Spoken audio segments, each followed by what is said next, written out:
돈이요.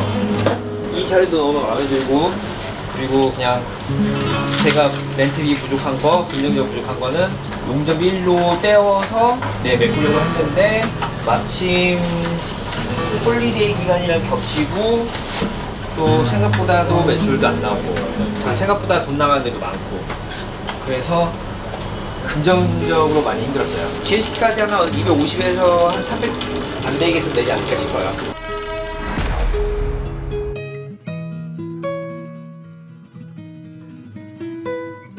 안녕하세요. 이름은 천현준이고요. 영어 이름은 준. 나이는 84년생입니다.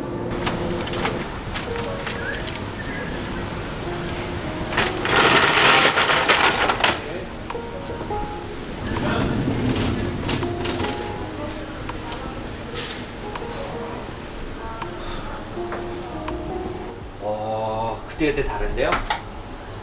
뭐 만들어낼 때는 한 9시 반? 9시? 이제 와요. 젤리를 미리 만들어야 돼서.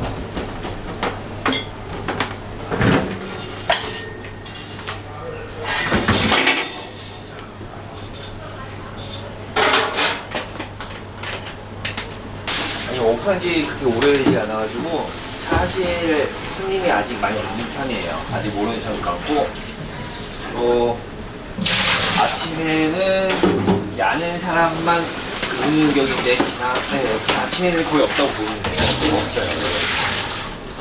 3주하고 하루 더 됐어요. 갈 길이 먼 것 같아요. 멀지만 그래도 시작이 반이다라는 말이 있듯이 긍정적으로 하면은 이제 뭐 반했죠. 네. 그리고 제가 열심히 더 해야 될 게 아직 많은 것 같아요. 제 와이프랑 딸이 차 타임을 가서 젤리펄을 2개, 3개를 추가해서 먹더라고요. 그래서 그거 보고, 그리고 제 주변에서 일본 오리히로라는 곤약 젤리, 곤약 젤리인지 모르지만 파우치 젤리를 많이 좋아하고 그런 걸 보고 또 제가 부자 되려고 마음을 먹었을 때 뭘로 어떻게 부자가 될까 했을 때 그때 음료 물장사입니다. 음료 이런 그쪽이 눈에 많이 보이더라고요. 생각을 했죠. 어차피 저런 젤리도 사실 뭐가 들어있는지 어떤 성분이 들어있는지도 모르고 이렇게 아내와 딸이 토핑 추가로 2번, 3번씩 해가지고 먹을 바에 차라리 뭐가 들어있는지 아는 젤리를 만들어서 먹는 게 낫지 않을까? 또 그러다 보니까 젤리랑 드링크스라는 게 세상에 너무 그렇게 하다 보니까 그렇게 되는 것 같아요.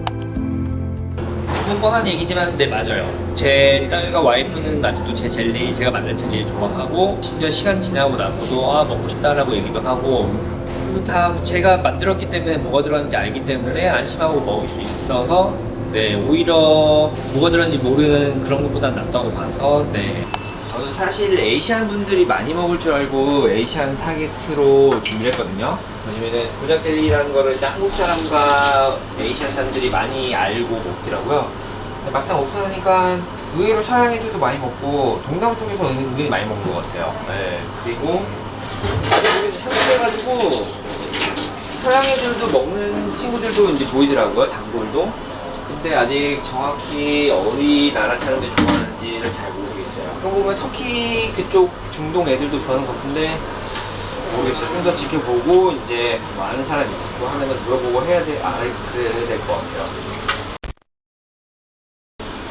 2016년 12월인가 이쯤에 왔고요. 원래 제일 처음에 온 거는 2008년 정도에 워홀로 한 2년 정도 왔다가 호주가 너무 살고 싶어서 한국 가서 준비를 하고 2016년에 다시 온 것 같아요. 그래가지고 지금은 이렇게 영주권 받고 정착을 했죠. 호주 처음 왔을 때가 20대 중반이고 워홀로 왔어요. 그때 사실 그때는 거의 비슷해요. 2마리 토끼 잡는다, 3마리 토끼 잡는다. 돈도 벌고 경험도 쌓고 영어도 늘고 거의 그런 마음으로 왔어요. 모르겠어요. 제가 힘들다고 생각하는 거를 머릿속에서 지우는 건지 가끔 그런 얘기 들어요. 너 군생활에서 뭐 힘든 점이 있었니? 없었는데 제 인생에서 뭐 힘든 점이 있었지만 그때 뭐가 힘들었는지 모르면 기억이 안 난다고 하는데 지금 생각을 해봐도 호주 워홀 2년 동안 그렇게 힘들었던 적은 없었던 것 같아요. 네. 일단 비자에 대한 스트레스를 안 받아요. 영주권 받기 전에는 학생 비자로 있든 관광 비자로 있든 워홀로 있든 계속 연장을 하기 위해서 준비를 하고 돈을 모으고 뭐 알아보고 해야 되는데 그런 걱정과 스트레스에 돈 나갈 게 없고 일단 그게 제일 크고요. 그 다음에는 시급? 왜냐면 제가 제대로 된 비자가 아닐 때는 시간 제한도 있고 그걸 써주는 회사가 없다 보니 써주는 회사를 찾다 보니 시급이 많이 낮았어요. 근데 이제는 영주권 차고 하니까 시간에 제한도 없고 제대로 일하는 거니까 시급도 다르고 일단 그게 제일 컸던 것 같아요.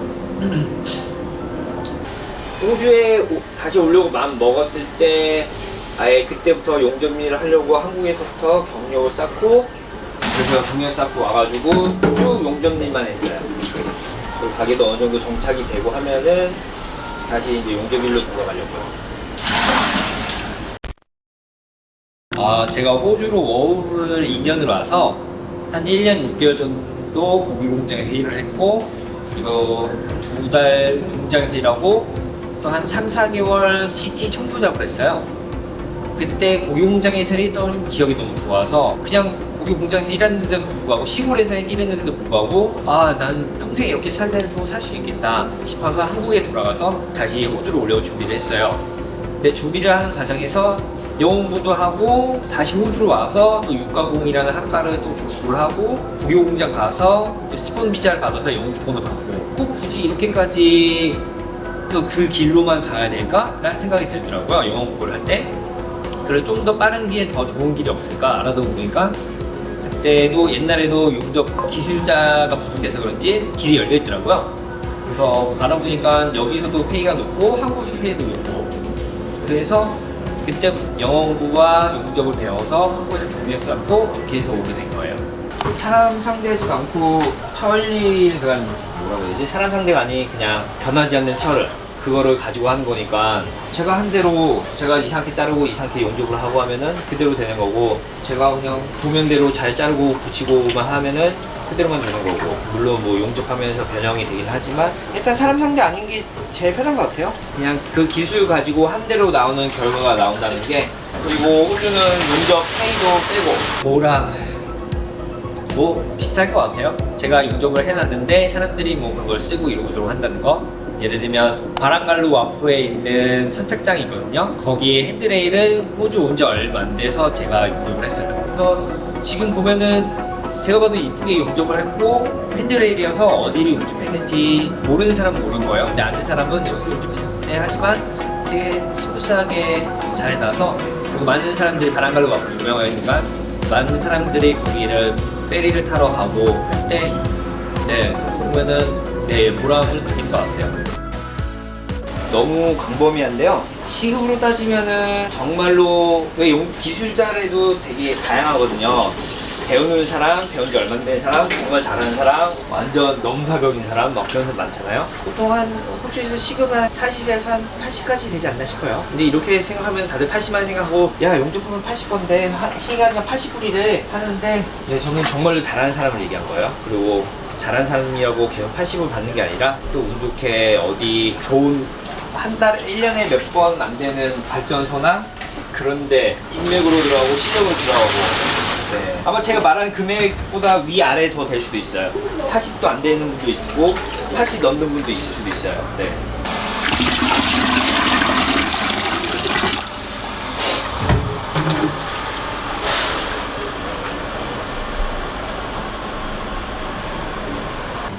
돈이요. 처음에 제가 그냥 무작정 오픈을 하고 누구는 그러더라고요. 제 지인은 최소 3개월치 NTV를 준비를 해놓고 오픈을 해야 된다. 사람들이 어떻게 될지 모른다. 근데 좀 이 자리도 너무 마음에 들고 그리고 그냥 제가 렌트비 부족한 거, 금전적 부족한 거는 용접 일로 떼어서 메꾸려고 했는데 마침 홀리데이 기간이랑 겹치고 또 생각보다도 매출도 안 나오고 생각보다 돈 나가는 데도 많고 그래서 금전적으로 많이 힘들었어요. 그때 운전할 때 늘 책 읽거든요. 책 읽을 때 책에서 마침 또 그런 얘기를 하더라고요. 비즈니스 하는 사람들이 의외로 자살률이 높다. 어디 의지할 데 없고 혼자 해결해야 되고 그럴 때 내가 왜 그런지 알겠다 라는 느낌이 들었어요. 그전에는 사실 몰랐거든요.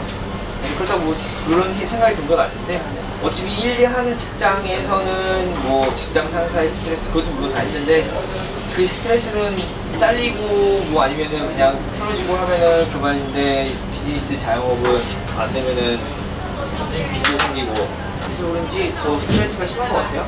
자영업 하면서 제일 힘들던 거는 긍정적이었던 것 같아요.